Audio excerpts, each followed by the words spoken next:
안녕하세요. 벌써 2주년이 되어버린 신혼생활 104주차 신혼부부입니다. 요즘 조금 바빴습니다. 시즌만큼은 아닌데 뭔가 꾸준히 일이 생기네요. 이번에는 그냥 즉흥적으로 구독자분들의 질문을 받은 것 중에 몇 개를 골라서 답변을 드리는 코너를 마련해 보았습니다. 이제 하나씩 읽어보고 저의 주관적인 답변을 하나씩 들려드릴 수 있도록 할게요. 첫 번째 질문은 회계사 업무에 대한 질문이었습니다. 회계사가 되면 딱 정해져 있는 일을 할 것 같다는 생각이 드는데요. 저는 공무원을 그만두고 회계사를 준비해 보려고 해요. 일이 매번 바뀌고 많은 의전 활동, 항상 새로운 사업으로 제 성향과 달라서 엄청난 스트레스를 받고 있습니다. 혹시 회계사가 이런 일로 한다 라는 것 있다면 알려주세요. 어떤 틀 안에서 계획대로 일하고 싶어서 회계사를 준비해 보려고 하는 거라서 알려지지 않은 부분까지 알고 싶네요. 알려지지 않은 건 알려드릴 수가 없을 것 같은데요. 뭔가 딱 정해져 있는 일이라는 표현에 관심이 많으신 것 같은데, 회계사가 정해져 있는 일을 한다는 말은 맞는 말이기도 하고 틀린 말이기도 한 것 같습니다. 일단 맞는 부분은 회계사의 3대 업무는 다음과 같습니다. 감사, 세무, 컨설팅. 감사는 감사원 이런 곳에서 하는 감사가 아니라 일반적으로 회계감사를 의미합니다. 회사가 작성한 재무제표가 재무보고 체계에 맞게 중요성 관점에서 적절히 작성되었는지 여부를 확인하는 것이죠. 이게 바로 제가 종사하고 있는 업무 분야이기도 하고요. 세무는 말 그대로 세무 업무를 보는 것입니다. 여러분들이 피눈물 흘리면서 자적을표에다가 쓰고 있는 세무조정 같은 기본적인 업무부터 복잡하게는 조세불복이라던가 경정청구, 세무조사 대응 등등 국세와 관련된 업무들을 합니다. 세무사분들과 많이 겹치는 업무 분야죠. 마지막으로 컨설팅은 분야가 정말 다양합니다. 기업 간 합병이 이루어질 때 기업 가치 평가를 할 수도 있을 거고요. 법인 차원에서 이루어지는 의사결정에 자문을 줄 수도 있겠고, 사실 이쪽은 업무 범위가 굉장히 다양해서 저도 자세히는 모릅니다. 흔히 딜본부라고들 부르고 있죠. 그러면 어떤 부분에서 틀린 부분이냐? 감사본부 기준으로 설명을 해볼게요. 일단 감사본부는 1년 동안 업무 사이클이 꽤 루틴한 편입니다. 분반기 검토를 하고, 중간감사를 하고, 금융실사, 재고실사를 하고, 기말감사를 하고, 시즌이 끝나고. 이것만 봤을 땐 정해진 일을 하는 것 같게 느껴지네요.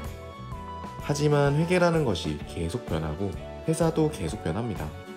과거에 없었던 새로운 거래가 발생하면요, 그에 대한 회계 처리 고민이 늘 이루어집니다. 기준서도 개정이 되면 그에 부수되는 회계 처리 자문 용역 등이 발생하고요. 요즘에는 주식회사 등의 외부 감사에 대한 법이 개정돼서 제법 규모 있는 회사들은 내부회계 관리제도라는 것을 구축하기 위한 용역을 회계법인으로부터 많이 받고 있습니다. 저도 지금 이 용역하느라고 바쁘게 살고 있고요. 새로운 일들은 계속 생겨납니다. 익숙해질만 하면 새로운 이벤트가 생기고, 이로 인한 고민을 하고 파트너분들, 심리실, 그리고 회사 담당자분들과 많고 많은 커뮤니케이션을 해야만 합니다. 이런 부분은 아마 텍스, 딜본부도 다르지 않을 것 같아요. 법인세법도 매년 개정되고 회사들이 회계법인으로부터 컨설팅 받고자 하는 용역들도 늘 변하겠죠. 제가 공무원의 업무를 해보진 않았지만 얼핏 드는 생각으로는 왠지 공무원 못지않게 회계사의 업무도 자주 바뀌고 새로운 도전이 늘 찾아온다고 생각이 되네요. 적어도 완전히 틀에 짜여진 루틴하고 고정된 일만 하는 직업은 아니다 라고 말씀을 드리고 싶습니다. 두 번째 질문은 1차 시험 세법 과목 관련 질문입니다. 부부님, 1차 세법은 국기법, 퇴직양도세, 상증세 중 뭘 갖고 가야 하나요? 세법도 기본 강의 끝나면 동차 강의 추천하시나요? 아직 경경상은 손도 못 대서 세법 연습서 들어도 될지 모르겠네요. 말씀하신 주제들 다 가져가야죠. 저는 특정 주제를 함부로 제끼는 건 굉장히 위험한 행위라고 생각하고 있고, 주변에도 웬만하면 주제들 제끼지 말라고 조언을 하고 있습니다. 물론 시간이 너무 촉박하고 정밀한 선택과 집중이 강제로 요구되는 상황이라면 그런 고민을 해봄직하겠지만, 지금 실력을 갈고 닦는 기간인 여름부터 벌써 단원을 제끼는 건 스스로 본인의 점수 상한을 줄여버리는 결과라고 생각합니다.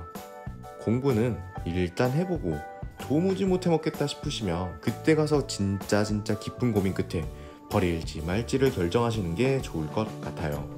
내년 시험에 어떤 주제가 몇 문제나 나올지는 아무도 모르는 거니까요. 그리고 동차 강의는 기본 강의 끝나고 무작정 들으시기보다는 어느 정도 자가 진단을 한번 해보시고 들으는 게 좋겠습니다. 제가 권장드리는 사전 점검 체크리스트가 있는데요. 첫 번째로 기본 강의 완강 후에 복습이 어느 정도 되었는가, 지금 동차 강의를 수강하면 강의 수강을 포함해서 최소한 3번 이상 복습이 가능할 정도의 여유가 있는가, 이런 말씀을 드리는 이유는요, 일단 기본 강의에 대한 복습이 어느 정도 안 되면 동차 강의를 따라가는 것만으로도 어려움이 있을 수 있거든요. 권장 복습량은 강의를 제외하고 1, 2회 정도입니다. 동차 강의를 복습의 수단으로 삼으실 수도 있긴 하겠어요. 그리고 동차 강의를 듣더라도 배운 내용을 단단하게 만들어줄 복습이 충분히 뒷받침되지 못한다면 그냥 시간만 날리는 겁니다. 강의 듣는데 최소 100시간 이상이 걸릴 텐데 그 아까운 시간 그냥 날리게 되는 결과가 나올 확률이 매우 높습니다.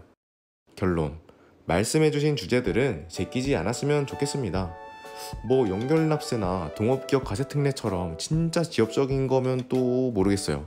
근데 말씀해주신 주제들은 웬만하면 가져가세요. 그리고 동차 강의는 현재 상황과 미래 복습, 여유 시간을 충분히 고려해서 신중하게 수강하는 것이 좋겠습니다. 세 번째 질문입니다. 비슷한 질문이 2개 있어서 묶어서 읽어보고 답변을 해볼게요. 수험생의 여름나기 올려주세요. 초시생이든 재시생이든 초심은 많이 없어져 마음 슬렁해지기 쉬울 때이고 날씨도 더워져 체력 관리하기 힘들 시기인데 어쩌면 가장 실력을 끌어올려야 할 이 시즌을 지혜롭게 보내는 법 부탁드립니다. 그리고 2번째 댓글.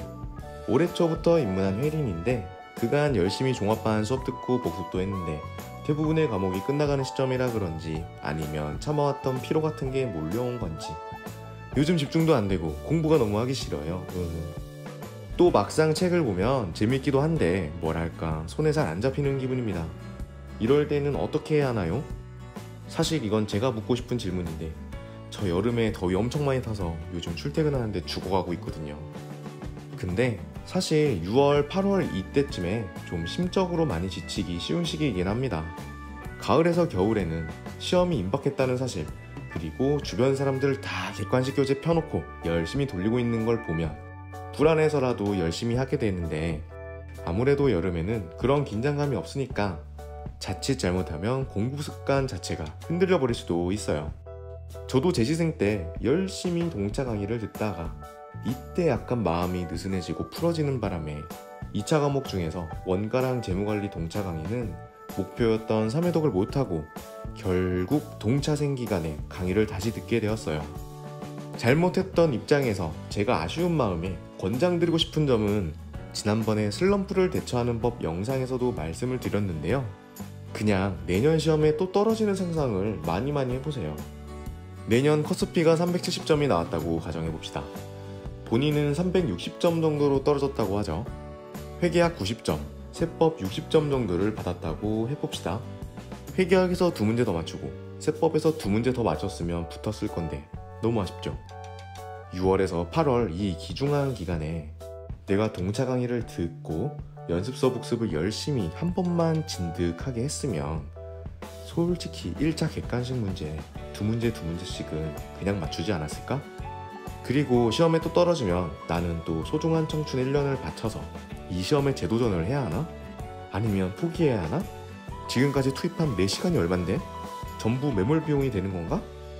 저는 이런 생각 가끔씩 하면 오싹오싹 해가지고 공부욕이 막 생기곤 하더라고요. 절대로 나에게 일어나지 않았으면 하는 비극적인 엔딩을 한 번씩 생각해봅시다. 정도에 따라서 오싹하고 소름 돋아서 더위까지 가실지도 모르죠. 저는 근데 특별히 건강관리를 하진 않았습니다. 여름이나 겨울에나요. 초시생 때는 홍삼을 좀 챙겨 먹긴 했었는데요. 재시생 땐 아예 안 먹었어요. 평소에 하지 않던 음식으로 컨디션 조절을 해버리면 자칫 큰 부작용이 생길 수 있겠다는 생각이 들었었거든요. 제가 했던 유일한 건강관리는 하루에 3회 30분씩 산책했던 거 말고는 딱히 없었습니다. 근데 여러분, 제 생각엔요, 공부하는 게 제일 마음 편하고 몸도 편합니다. 진짜로.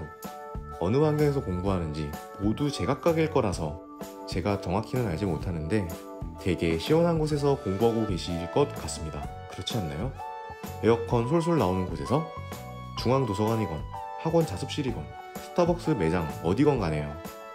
건강관리 부분은 모두 각자 나름대로의 관리 방법들이 하나둘씩은 있으실 것 같습니다. 그냥 참고 목적으로 말씀드리면 제 주변에는 죽는 한이 있어도 무조건 하루에 한두 시간은 헬스장 가서 웨이트 해주던 친구도 있었고요. 진짜 다양한 종류의 건강보조식품, 영양제를 꾸역꾸역 밥처럼 챙겨 먹던 친구들도 꽤 있었고요.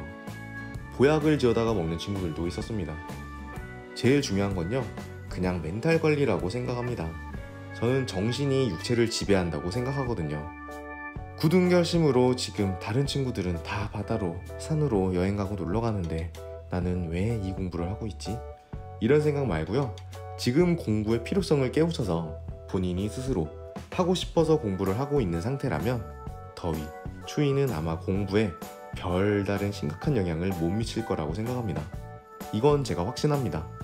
정신적으로 힘드시고 제가 아까 말씀드렸던 배드엔딩 생각하는 것으로도 공부가 손에 잘 안 잡히시면요, 그냥 마음 편히 2-3일 정도 그냥 리프레시의 시간을 보내주시는 것도 생각해보세요.